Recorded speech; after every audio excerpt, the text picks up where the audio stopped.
Hello, me प्रांजलीस recipe and ब्लॉगमध्ये तुमचं स्वागत आहे. टीप नंबर 1. चहा करताना किसलेले आळे शेवटी घातल्यास त्याचा स्वाद चहाला अधिक लागतो.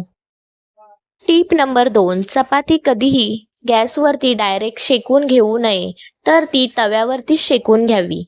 टीप नंबर 3. इडली, डोसा आणि आप्पे करत असताना तांदूळ आणि उडीद डाळ त्याचबरोबर अर्धी वाटी सोयाबीन भिजवा, त्यामुळे पोषणमूल्य वाढते. टीप नंबर 4. मिक्सरची पाती धारदार ठेवण्यासाठी महिन्यातून किमान एकदा तरी मिक्सरमध्ये साधे मीठ ग्राइंड करावे. टीप नंबर 5. घरात किंवा स्वयंपाकघरात मोरपीस ठेवल्यास पाळी नाहीशा होतात. टीप नंबर 6. घरच्या सगळ्या कोपऱ्यात बोरिक ॲसिडची पावडर टाकून ठेवल्यास मुंग्या आणि झुरळे येणार नाहीत. टीप नंबर 7. तुमच्या घरात उंदीर येत असतील तर त्यांच्या येणाऱ्या जाणाऱ्या वाटेवरती लाल तिखट घालून ठेवावे, त्यामुळे उंदीर येणे बंद होतील. टीप नंबर 8. आरसा स्वच्छ ठेवण्यासाठी तुम्ही न्यूजपेपरचा देखील वापर करू शकता, त्याने आरसा खूप छान सुंदर स्वच्छ होतो. टीप नंबर 9. पांढरे कपडे धुताना लिंबाच्या रसाचा वापर करावा, त्यामुळे पांढरे कपडे स्वच्छ राहण्यास मदत होते. टीप नंबर 10. ज्या कपड्याला च्युइंगम चिटकलेले आहे तो कपडा 1 तास फ्रीजमध्ये ठेवा, त्यामुळे चिटकलेले च्युइंगम हाताने काढावे सहज निघते. टीप नंबर 11. अननसचा शिरा करताना त्याचे तुकडे साखरेत भिजवून मग शिऱ्यात घाला, त्यामुळे आंबटपणा येणार नाही. टीप नंबर 12. कपड्यावरती शाईचे डाग लागले असल्यास डाग घालवण्यासाठी टूथपेस्टचा वापर करावा. ती टूथपेस्ट जिथे डाग लागला आहे तिथे लावावी, पूर्णपणे सुकू द्यावी, त्यानंतर तो कपडा धुवून घ्यावा. टीप नंबर 13. कणिक भिजवताना अर्धी वाटी पाणी, अर्धी वाटी दूध घातल्यास पोळ्या छान मऊ आणि चविष्ट होतात, तसेच रंग देखील छान येतो. टीप नंबर 14. ढोकळा छान नरम होण्यासाठी त्यामध्ये साखरेऐवजी साखरेचे पाणी घातल्यास ढोकळा छान नरम, सूत आणि स्पॉन्जी होतो.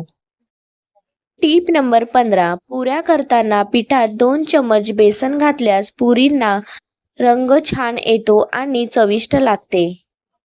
टीप नंबर 16. मिसळ पाव करताना फोडणीनंतर मिसळीच्या रश्श्यावरती तरी आणण्यासाठी फोडणीमध्ये थोडीशी साखर घातली की रश्श्याला तेलाचा तवंग येतो.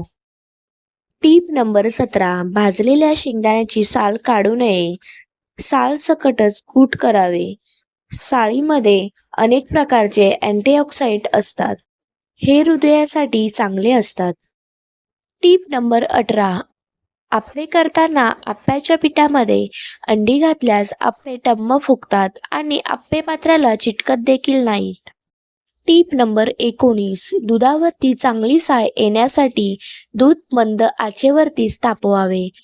तापलं की अर्धवट झाकण ठेवा आणि कोमट झालं की फ्रीजमध्ये 4 ते 5 ठेवा, त्यामुळे सायवरचा थर अजून जाड होतो.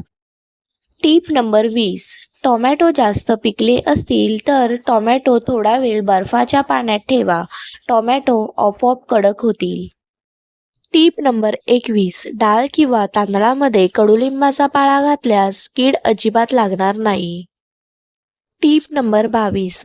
डाळ शिजताना त्यामध्ये हळदी पावडर आणि शेंगदाण्याच्या तेलाचे काही थेंब टाकल्यामुळे डाळ पटकन शिजते आणि स्वादिष्ट लागते. टीप नंबर 23. लसणाच्या पाकळ्या थोड्याशा गरम केल्यास त्याची साल पटकन निघते. टीप नंबर 24. सुके खोबरे नेहमी तुरीच्या डाळीत ठेवल्याने अशाने खोबरे खराब होत नाही. टीप नंबर 25. बटाटे पटकन उकडण्यासाठी बटाट्यामध्ये चिमूटभर हळद टाकावी, बटाटे पटकन उकडतात. टीप नंबर 26. हाताला किंवा पाटावरवंट्याला मसाल्याचा वास जात नसेल त्यावरती कच्चा बटाटा किंवा लिंबाचा रस चोळावा. टीप नंबर 27. जास्तीचे आळे आणले असल्यास कुंडीत ओलसर मातीत पुरून ठेवावे, त्यामुळे तुम्हाला पाहिजे तेव्हा तुम्ही आळ्याचा वापर करू शकता. टीप नंबर 28. साबुदाणा खिचडी लुसलुशीत होण्यासाठी ती अर्धवट शिजल्यानंतर त्यामध्ये 2 चम्मच दूध घालावे. टीप नंबर 29, जर तुमच्या फ्रीजमध्ये जास्त घाण वास येत असेल तर लिंबू कापून ठेवावा, वास येणार नाही.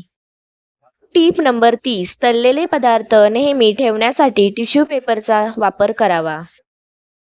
जर हा आजचा व्हिडिओ तुम्हाला आवडला असेल तर प्लीज लाईक करा, शेअर करा आणि सबस्क्राईब करा आणि फ्रेंड्स फॅमिलीसोबत शेअर करा.